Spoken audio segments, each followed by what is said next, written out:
You're on the ramp. Meet John Evans. John is a sophomore here at Manhattan College and has suffered from blindness since he was 5 years old. On a campus filled with stairs, he often has trouble getting around and relies mostly on the help of other students to help him in and out of buildings. All right, you're done with the ramp, and then you want to walk to that center entrance of Miguel. According to figures from the U.S. Department of Education in 2008, approximately 11.9% of all college students suffered from some sort of disability. Nope, just a little bit more. Of course, unlike most students who suffer from learning disabilities such as dyslexia or ADHD, there you go. Evans' condition requires much more attention and special care.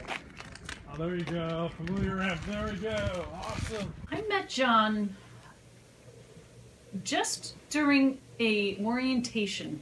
He came in with his dad late in the day and kind of just surprised me. I had no reason to believe that the student who was blind was coming to the college, but admissions had given him my location and name, and he came, and as anyone who knows John, was lovely. For me, Manhattan College was an interesting pick. I would say in many ways Manhattan College chose me. I looked at many schools. I almost got into Harvard, it didn't work out. I looked at other campuses. But to be frankly honest, I came down to 3 or 4 options. One was Sacred Heart, that was nice.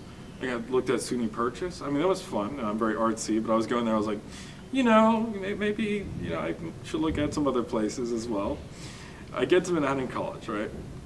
And instantly, what was interesting about it is I was invited for some award ceremony, I forget what it was for, even before I was accepted. And I get there, and immediately they have someone there, I believe her name was Caitlin, I forget.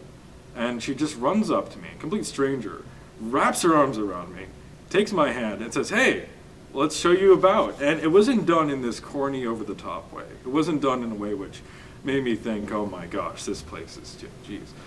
It was done in a manner which expressed the utmost of sincerity. And everybody was so sincerely kind and so sincerely nice. Evans often gets help from his friends and Good Samaritans that see him on campus, but gets most of his support from the Center for Specialized Resources. The center, which is run by Ann Vaccaro, aids students with a wide range of disabilities. They provide alternate testing rooms and extra time for students with the necessary documentation, and in the case of Evans, translate all of his school materials to a format that can be read to him by a special software on his computer. The screen will change, so let me just remove the headphones. As I raise the volume here, it'll read to me, for example, like desktop, we'll say that aloud. Oh, okay. It's not that loud. It's like Stephen Hawking-like voice, you know.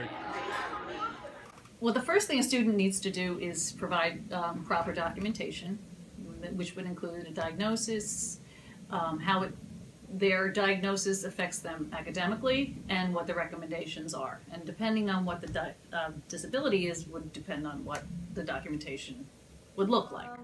Well, I have dyslexia. It affects a lot of my reading because things don't always look right, and it affects my writing.